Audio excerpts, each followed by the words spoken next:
Hi students, मेरे YouTube channel पे आप सभी का स्वागत है।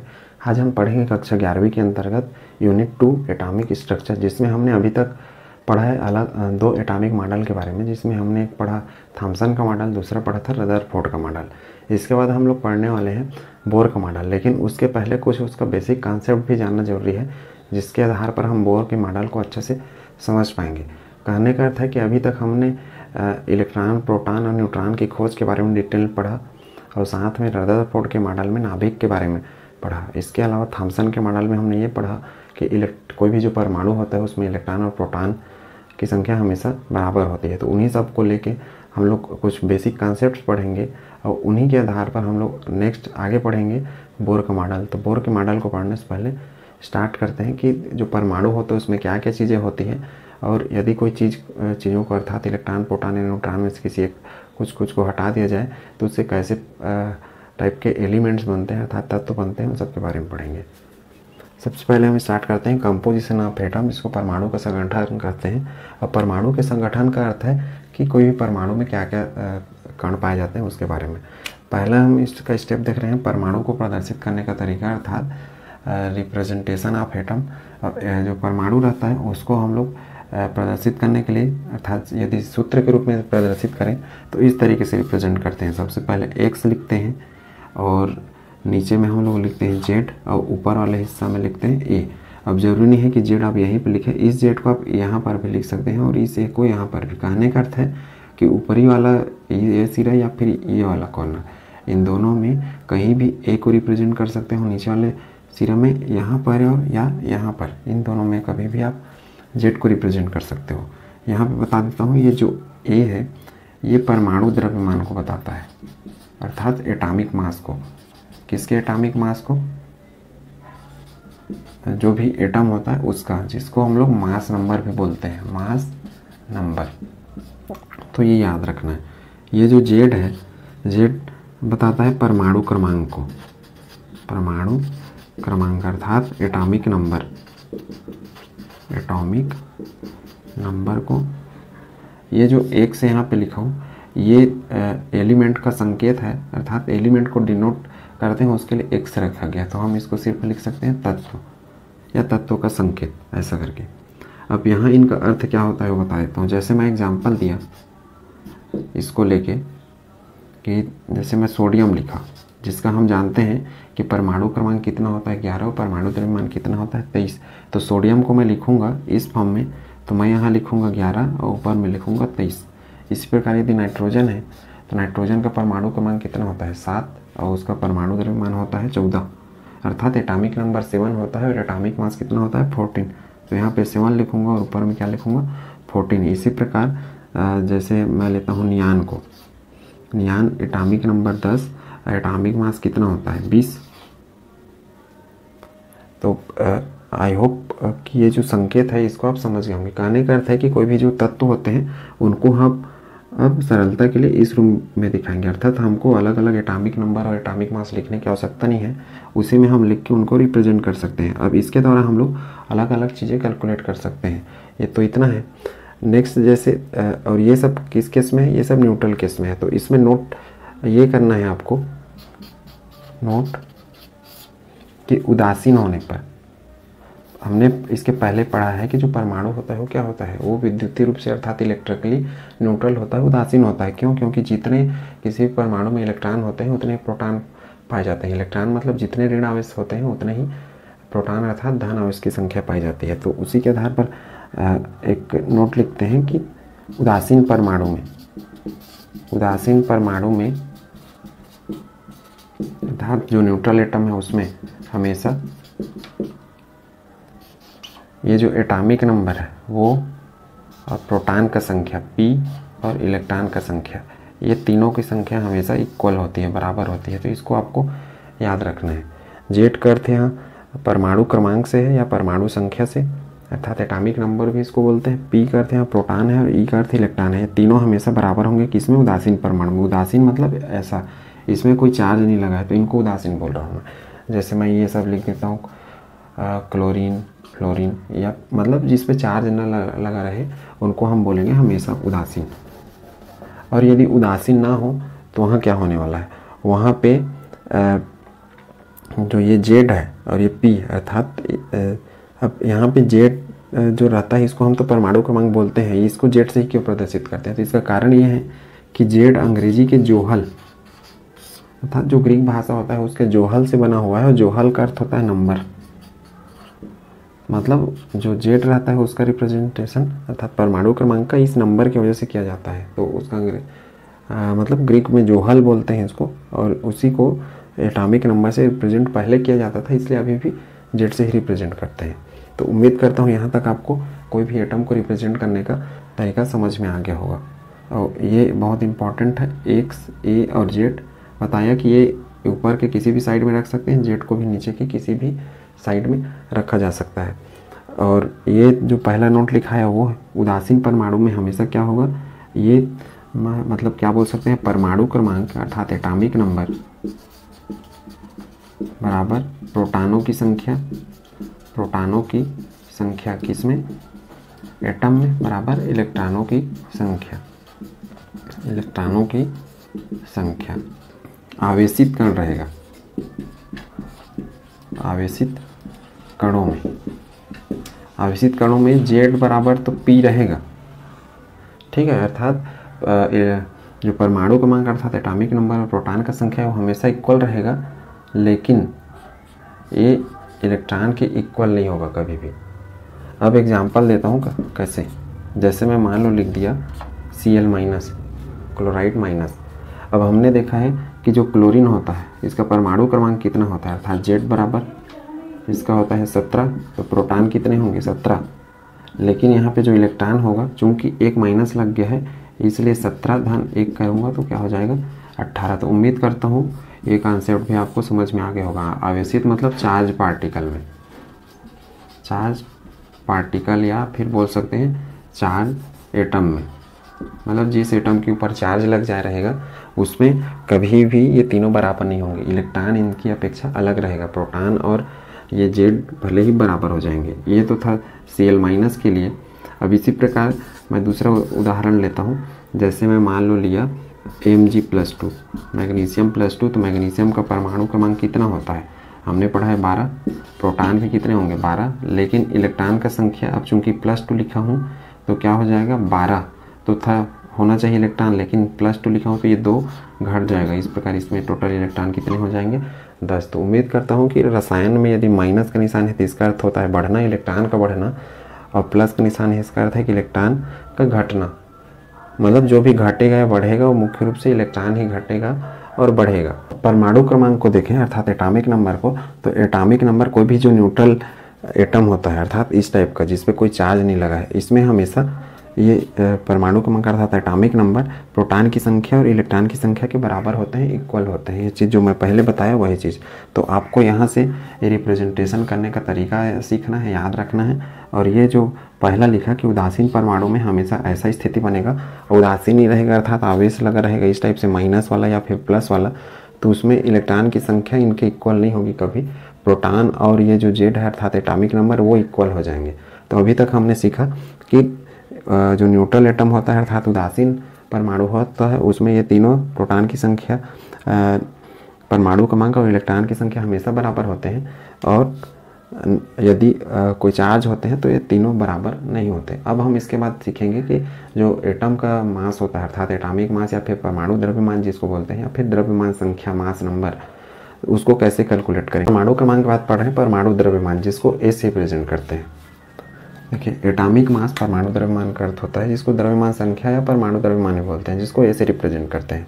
किसी भी परमाणु का परमाणु द्रव्यमान जब निकालना रहेगा तो हमको क्या करना है, जो परमाणु द्रव्यमान है उसको प्रोटॉन की संख्या और न्यूट्रॉन की संख्या से जोड़ देना है अर्थात टोटल करना है। अब ये चीज़ें कहाँ मिलती थी, हमने देखिए परमाणु ऐसा होता है और ये परमाणु का नाभिक होता है। तो ये नाभिक जो होता है इसी में प्रोटॉन और न्यूट्रॉन पाया जाता है। चूँकि प्रोटॉन पे धन आवेश अर्थात प्लस का चार्ज होता है, इस कारण नाभिक को क्या करते हैं, ऐसा करके इस पर ऐसा प्लस का निशान लिख दिया जाता है। और यहाँ न्यूट्रॉन रहता है, उस पर वो चूँकि उदासीन होता है तो उस पर चार्ज रहता नहीं है और बाहर में इलेक्ट्रॉन घूमते रहते हैं। कहने का अर्थ है कि जो नाभिक होता है अर्थात जो न्यूक्लियस होता है किसका, किसी भी एटम का, वो डिसाइड करता है कि कोई भी जो एलिमेंट या एटम रहेगा उसका एटॉमिक मास अर्थात वजन या द्रव्यमान कितना होगा। अब ये तो था इसका परमाणु द्रव्यमान। इसी को दूसरे तरीके से यदि देखें तो हम इसको ऐसा भी लिख सकते हैं, A बराबर Z प्लस N। अब ऐसा क्यों लिख सकते हैं हम लोग, प्रोटॉन की ये तो हमको सामान्य रूप से इस तरीके से ये सूत्र मिला है कि द्रव्यमान बराबर प्रोटॉन की संख्या प्लस न्यूट्रॉन की संख्या, दोनों को टोटल कर देंगे तो हमको मिलेगा परमाणु द्रव्यमान, अर्थात ये नाभिक मिल जाएगा। अब ये जो प्रोटॉन और न्यूट्रॉन होते हैं इन्हीं को न्यूक्लियन कहा जाता है, तो ये याद रखना है। प्रोटॉन प्लस न्यूट्रॉन को एक साथ कहा जाता है न्यूक्लियन। न्यूक्लियन क्यों कहा जाता है, क्योंकि न्यूक्लियस का पार्ट होता, पार्टिकल होता है न्यूक्लियंस। तो ये आपको बड़े कक्षाओं में मिलेगा, लेकिन याद रखना है आपको प्रोटॉन और न्यूट्रॉन को दोनों को एक साथ कहा जाता है न्यूक्लियन। अलग अलग में प्रोटॉन को प्रोटॉन ही बोलेंगे, न्यूट्रॉन को न्यूट्रॉन ही बोलेंगे, लेकिन प्रोटॉन और न्यूट्रॉन को एक साथ बोलते हैं न्यूक्लियन। ये तो इसको सामान्य रूप से जो कहते थे वो, और ये समझ गए होंगे मेरे ख्याल से। और द्रव्यमान, परमाणु द्रव्यमान बराबर होता है प्रोटॉन प्लस न्यूट्रॉन की संख्या। अब हमको आंकिक प्रश्न यदि मिलता है और प्रोटॉन का मान नहीं देता है, हमको सिर्फ परमाणु क्रमांक देता है, तो हमको प्रोटॉन की जगह Z का मान लिख सकते हैं, ये भी सही है। अब इसका कारण क्या है, हमने इसके पहले पढ़ा था कि जो परमाणु क्रमांक होता है वो प्रोटॉन की संख्या और इलेक्ट्रॉन की संख्या के बराबर होता है, कि इसमें न्यूट्रल एटम में अर्थात उदासीन में। लेकिन यदि एटम न्यूट्रल नहीं होता था तो भी क्या होता था, Z बराबर P और नॉट इक्वल टू E, अर्थात E बस अलग रहता था। प्रोटॉन और परमाणु क्रमांक क्या होते थे, समान होते थे। तो इस कारण हम लोग इसकी जगह रिप्लेस कर सकते हैं, अर्थात बदल सकते हैं इस चीज़ को। तो हमको जब न्यूट्रॉन निकालना रहेगा तो न्यूट्रॉन को हम किस तरीके से निकाल सकते हैं, इस फार्मूला से। देखिए न्यूट्रॉन निकालने के लिए, न्यूट्रॉन अर्थात न्यूट्रॉन यदि पता करना है हमको तो हम इस फार्मूला को कैसे कर सकते हैं, A ऋण P बराबर N कर सकते हैं ना, मतलब N बराबर A ऋण P यदि पक्षांतर कर दे तो। और उसी प्रकार ये जो फार्मूला मैं P की जगह Z को रखा हूँ तो इसको मैं कर दूँ तो एक और फार्मूला क्या निकल सकता है, A ऋण Z, इस P की जगह हम Z रख देंगे सेम। तो इससे हमको क्या पता चला, इससे हमको ये पता चला, जैसे मैं उदाहरण लिखता हूँ C6 और ये 12, कार्बन परमाणु क्रमांक 6 और द्रव्यमान 12। क्रमांक को हम लोग, अब देखिए इसका नोटेशन हमने ऐसा सीखा था, तो हम क्या कर रहे हैं वास्तव में इस A में इस Z को घटा रहे हैं। कहने का अर्थ है कि इनको आपस में यदि घटा दिया जाए तो हमको क्या मिल जाएगा, न्यूट्रॉन मिल जाएगा। मतलब ये आपको समझने के लिए शॉर्ट ट्रिक है, मुख्य रूप से तो यही अपनाना है। तो इसी के आधार पे एक चीज़ और याद रखना है कि ये दोनों ट्रिक आपको अपनाने हैं, ये मुख्य रूप से मेन सूत्र है। और इस तरीके से भी आप निकाल सकते हैं न्यूट्रॉन का संख्या, सामान्य ऐसा जब संकेत वाला फार्मूला लिखा रहेगा तो। इसके अलावा एक चीज़ और याद रखना है, कभी कभी क्या होता है कि इलेक्ट्रॉन का संख्या दे देता है और प्रोटॉन का नहीं देता और परमाणु क्रमांक नहीं देता। तो जब कोई उदासीन केस रहता है, उदासीन मतलब न्यूट्रल वाला, जिस पे कोई चार्ज नहीं रहेगा, जैसे ये ऐसा मैं लिख दिया नाइट्रोजन, ऑक्सीजन या फिर फ्लोरीन लिख दिया, आयरन लिख दिया, जिस पे कोई मैं धन या ऋण का निशान नहीं लगाया हूँ ऊपर में। तो इस टाइप के में जितने ये चूंकि न्यूट्रल है तो इसमें जो परमाणु क्रमांक रहेगा उतना ही इलेक्ट्रॉन उतने ही प्रोटॉन रहेंगे, ये मैं शुरुआत में आपको बताया हूँ। तो वो चीज़ को आपको याद रखना है। इलेक्ट्रॉन का संख्या कम या ज़्यादा कब होगा, जब इनके ऊपर आवेश अर्थात चार्ज आ जाएंगे। तो उम्मीद करता हूँ यहाँ तक का चीज़ आप समझ गए होंगे। ये है न्यूट्रॉन को कैलकुलेट करने का तरीका, और ये क्या है, ये है परमाणु द्रव्यमान को कैलकुलेट करने का तरीका। तो ये सूत्र याद रखना है और साथ में ये याद रखना है। और शॉर्ट ट्रिक के रूप में हम जो फार्मूला लिखते हैं उसमें इन ऊपर जो संकेत लिखे रहते हैं द्रव्यमान, और उसमें यदि हम क्रमांक को हटा दें तो भी हमको ये न्यूट्रॉन का संख्या मिल सकता है। तो ये था सामान्य आपको जो बताने लायक चीज़ था। अब देखिए क्वेश्चन कैसा टाइप का आता है, इस टाइप से। जैसे देखिए कोई कंपाउंड दिया है, मैं इसको बहुत शॉर्ट पे लिखा हूँ, क्वेश्चन को ज़्यादा डिटेल पे नहीं लिखा हूँ। ये आपके पुस्तक में ढेर सारे क्वेश्चन मिल जाएंगे, वहाँ से आप प्रैक्टिस भी कर सकते हैं। देखिए परमाणु क्रमांक 5 दिया है, ये द्रव्यमान है, एटॉमिक मास 11, तब इलेक्ट्रॉन का संख्या पूछा है। तो इसमें हम कैसे बनाएंगे इसको, इलेक्ट्रॉन का संख्या पूछा है, Z का मान दिया हुआ है। तो मैं सॉल्व करते जा रहा हूँ कि हमने सूत्र क्या पढ़ा था, Z बराबर P बराबर E। किस केस में, जब कोई परमाणु अर्थात एटम न्यूट्रल हो या उदासीन हो। तो यहाँ Z का मान कितना दिया है, 5, A का मान कितना, मतलब Z का मान दे दिया है 5, A का मान कितना दिया हुआ है 11। अब क्या पूछ रखा है, हमको पूछ रखा है इलेक्ट्रॉन। तो इस A के मान से तो कोई मतलब ही नहीं है, क्योंकि इलेक्ट्रॉन पूछा है।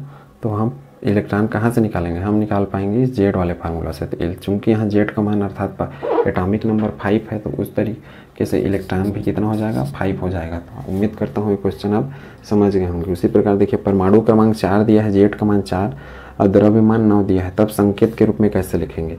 तो हमने संकेत के रूप में ऐसा पढ़ा है, यहाँ पे जेड लिखते हैं और यहाँ पे ए लिखते हैं।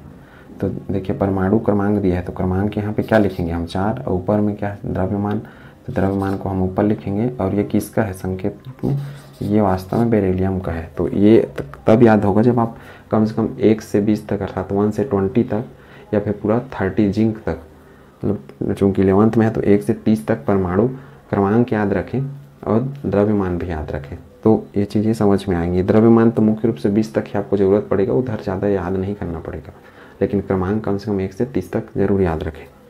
तो ये संकेत के रूप में इसको दर्शाएंगे। अब देखिए ये और दूसरे टाइप का क्वेश्चन है, क्लोरीन और पोटेशियम में इलेक्ट्रॉन, प्रोटॉन और न्यूट्रॉन पूछा है। तो ये चीज़ें आप बना सकते हैं इजीली। एक को मैं बना देता हूँ क्लोरीन वाले को, बाकी पोटेशियम को आप बना लेना, ये आपका होमवर्क है। देखिए क्वेश्चन 3 में क्लोरीन 17 और 35 इलेक्ट्रॉन पूछा है।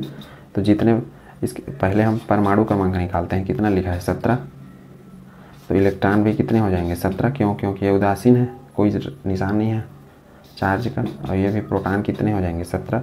अब न्यूट्रॉन कैसे निकाल सकते हैं, इसको इसमें घटा देंगे 35 में, तो कितना आ जाएगा, मतलब 35 ऋण 17, जो इसके पहले मैंने आपको फार्मूला बताया था। या एक और तरीका है,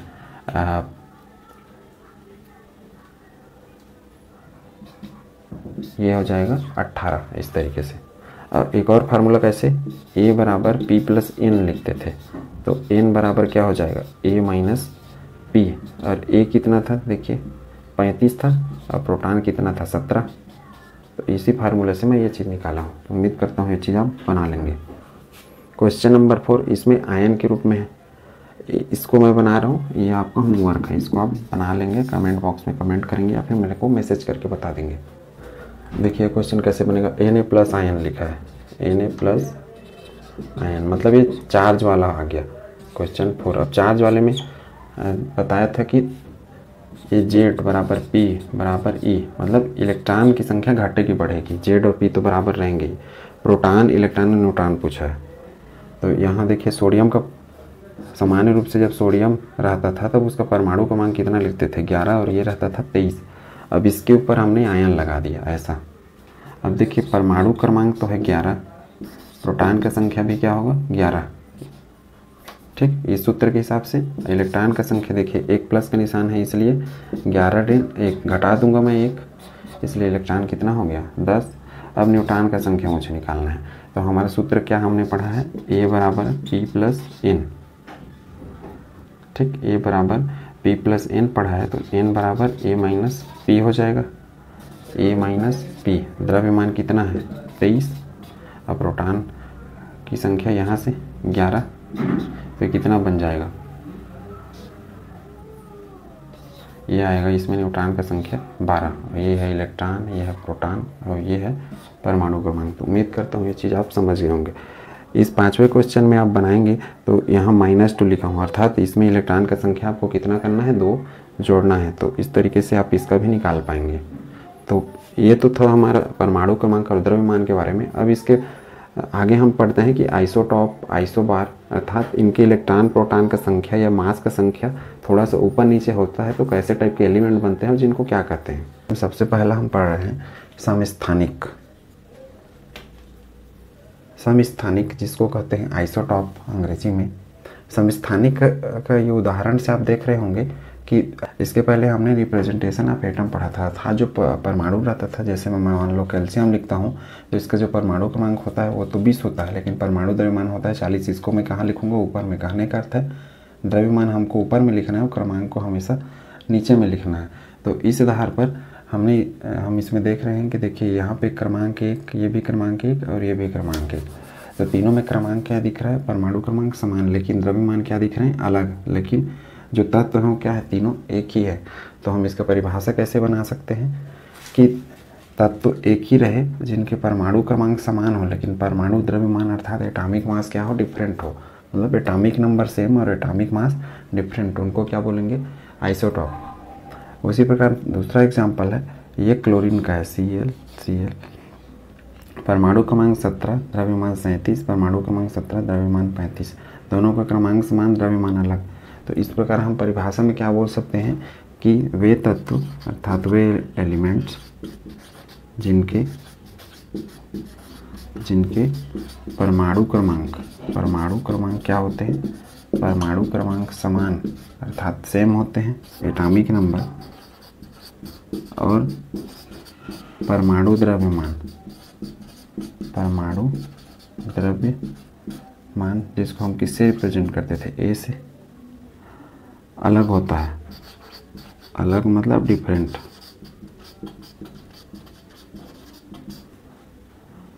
अलग होता है, उसे क्या कहते हैं, उसे कहते हैं समस्थानिक या आइसोटॉप। अब इस प्रकार के जो तत्व होते हैं इनकी खासियत ये होती है कि इनमें न्यूट्रॉन की संख्या भी अलग होती है। अब देखिए इसको हम कैसे कैलकुलेट करेंगे। हमने पहले तो इस एग्जांपल में समझ लिया, ये हाइड्रोजन के 3 समस्थानिक है अर्थात हाइड्रोजन के 3 आइसोटॉप्स, ये क्लोरीन के 2 आइसोटॉप्स। इन्हीं को किसी बुक में ऐसा लिखा रहेगा H2 या फिर H3। तो इसका अर्थ भी वही है कि ये वाला आइसोटॉप की बात किया जा रहा है, एक क्लोरीन 35 या फिर Cl37। तो ऐसा भी लिखे रहेगा तो आपको कंफ्यूज नहीं होना है। क्या है, एटॉमिक नंबर दिया नहीं रहता है, कभी कभी सिर्फ एटॉमिक मास दे देता है, तो उससे कन्फ्यूजन बढ़ जाता है। ये तो था आइसोटॉप। अब इसमें हम समझते हैं कि इलेक्ट्रॉन, प्रोटॉन, न्यूट्रॉन की संख्या को कैसे कैलकुलेट करेंगे। देखिए द्रव्यमान तो हमको ऐसे ही नज़र आ रहा है कि इसका द्रव्यमान अर्थात एटॉमिक मास अलग है, इसका अलग है, इसका अलग है। ये हाइड्रोजन के 3 आइसोटॉप्स हैं। अब देखिए इसमें हम प्रोटॉन निकालें, इलेक्ट्रॉन की संख्या और न्यूट्रॉन की संख्या निकालें इस आइसोटॉप में। तो देखिए प्रोटॉन जो एटॉमिक नंबर है वही प्रोटॉन की संख्या होगी, ये 1। इसका कितना होगा, इसका भी 1 होगा और इसका भी 1 होगा। मतलब जो एटॉमिक नंबर है वही प्रोटॉन की संख्या। क्यों, क्योंकि यह उदासीन परमाणु है, न्यूट्रल एटम है। मैं पहले ही बताया था इसके पहले कि जिस पे चार्ज लगा रहेगा अर्थात धन या ऋण का आवेश, उसी में इलेक्ट्रॉन का संख्या बदलेगा। प्रोटॉन का संख्या हमेशा हर किसी में सेम रहेगा। इलेक्ट्रॉन की यदि बात करूँ तो जो प्रोटॉन का संख्या वही है 1 1 और ये 1। एक बात और, ये जो 1 लिखा है जिसमें एटॉमिक मास, इसको प्रोटियम बोलते हैं, इसको ड्यूटेरियम बोलते हैं और ये इसको बोलते हैं ट्राइटियम। अर्थात ये तीनों का अलग अलग नाम है, तो वो आपको याद रखना है। हाइड्रोजन के 3 समस्थानिक है, इस पहले एग्जांपल में इन तीनों को लिया हूँ। न्यूट्रॉन का संख्या कैलकुलेट करने का हमारे पास फार्मूला क्या था, हमारे पास फार्मूला था कि हम लोग निकालते थे A बराबर P + N। तो N बराबर क्या होता था, A - P। ये हमारा फार्मूला था। परमाणु द्रव्यमान बराबर प्रोटॉन की संख्या number of proton plus number of neutron. यदि हमको न्यूट्रॉन निकालना रहेगा तो क्या करेंगे, एटॉमिक मास में प्रोटॉन की संख्या को घटा देंगे अर्थात परमाणु द्रव्यमान में प्रोटॉन को माइनस करना है हमको। तो इस तरीके से हम इसके लिए क्या कर सकते हैं, A - P निकाल सकते हैं। तो देखिए इसमें द्रव्यमान कितना है, इसका द्रव्यमान है 1। यहाँ पे लाइन बना लेते हैं हम लोग। द्रव्यमान देखिए इसका 1 है, एटॉमिक मास इसका कितना है 2 और इसका कितना है 3। अब देखिए न्यूट्रॉन निकालना है तो हम क्या करेंगे, A - P देखिए यहाँ पे क्या आएगा 0, 2 ऋण 1 करेंगे तो 1 और 3 ऋण 1 करेंगे तो कितना आएगा 2। देखिए एटॉमिक मास अलग और न्यूट्रॉन अलग। तो ये विशेष बात होता है कि इसमें जो आइसोटॉप्स होते हैं उसमें, तो ये आपको याद रखना है कि आइसोटॉप्स में न्यूट्रॉन की संख्या क्या होती है, डिफरेंट होती है या अलग होती है। न्यूट्रॉन की संख्या अलग, न्यूट्रॉन की संख्या अलग होती है, अलग होती है। ये था हाइड्रोजन का एग्जांपल। दूसरा है क्लोरीन का, जिसमें 17 इसका एटॉमिक नंबर पहले बताइए। इसको और किस तरीके से कर सकते हैं, इसमें देखिए, इसमें हम प्रोटॉन यदि देखें तो इसमें कितना आएगा 17। इसका प्रोटॉन, इसका भी 17। क्यों, क्योंकि इसका परमाणु क्रमांक कितना ही है, इलेक्ट्रॉन भी इसमें 17, इसमें भी 17, इसी के सीधे मिले रहे। द्रव्यमान देखिए इसमें कितना है 35 और इसमें कितना है 37। अब इसमें न्यूट्रॉन का संख्या देखते हैं। न्यूट्रॉन का हम इस फार्मूला से A - P, ये कौन सा है, ये वाला लाइन, और P कौन सा है, ये वाला। तो 35 में 17 घटाएंगे तो कितना बचेगा 18, और 37 में 17 घटाएंगे तो 37 में 17 घटाएंगे तो 20। तो ये देखिए ये अलग, ये अलग, ये चीज़ें डिफरेंट आती हैं किसमें, जो आइसोटॉप्स होते हैं उसमें। अब नेक्स्ट हम पढ़ते हैं आइसोबार अर्थात समभारिक, इसको आइसोबार भी कहते हैं अंग्रेजी में। इसमें देखिए इन दो एग्जाम्पल में आपको कुछ समझ में आ रहा होगा कि यहाँ देखिए परमाणु क्रमांक अर्थात एटॉमिक नंबर अलग लिखा हुआ, इसमें 1 है, इसमें 2 है, इसमें 18, 19, 20, लेकिन इनका जो क्या है एटॉमिक मास है अर्थात परमाणु द्रव्यमान है वो अलग अलग अलग नहीं, सॉरी, इनके जो परमाणु क्रमांक है समस्थानिक के बाद हम पढ़ रहे हैं समभारिक, जिसको बोलते हैं आइसोबार। इस उदाहरण में आप देख रहे होंगे कि इनके परमाणु क्रमांक अर्थात एटॉमिक नंबर अलग अलग है, लेकिन ये वाले जो एटॉमिक मास है वो क्या है, सेम है। इस उदाहरण में भी देखिए इसमें 40, इसमें 40, इसमें 40, अर्थात एटॉमिक मास क्या हो गया, सेम हो गया, बराबर हो गया, एटॉमिक नंबर डिफरेंट हो गया 18, 19, 20। तो हम क्या बोल सकते हैं कि वे तत्व जिनके परमाणु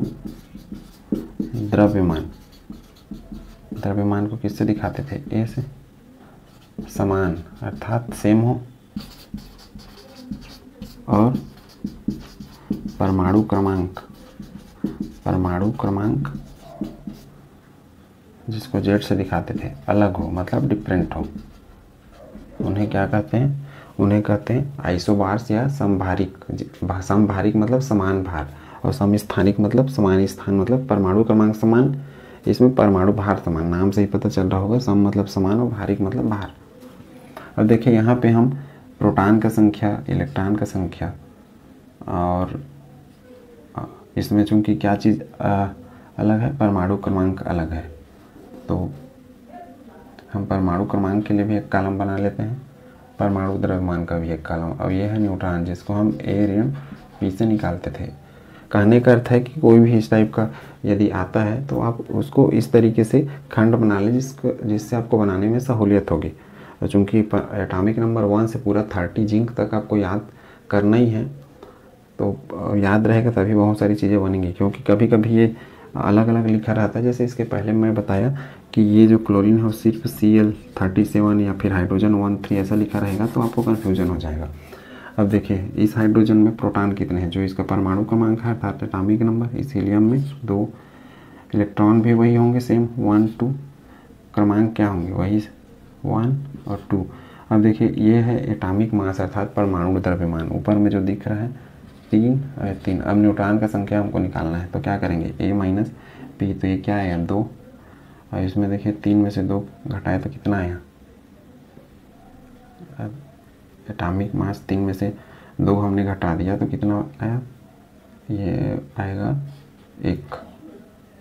तो यहाँ पे आप देख रहे होंगे कि ये तो समान है, बाकी चीज़ें भी सब समान ही हैं, इलेक्ट्रॉन प्रोटॉन की संख्या, लेकिन न्यूट्रॉन की संख्या भी यहाँ पे क्या आती है, डिफरेंट आ रही है। लेकिन सबसे खास बात यह है कि इनका जो मास नंबर रहेगा वो हमेशा समान रहेगा, वो आपको याद रखना है। ये हीलियम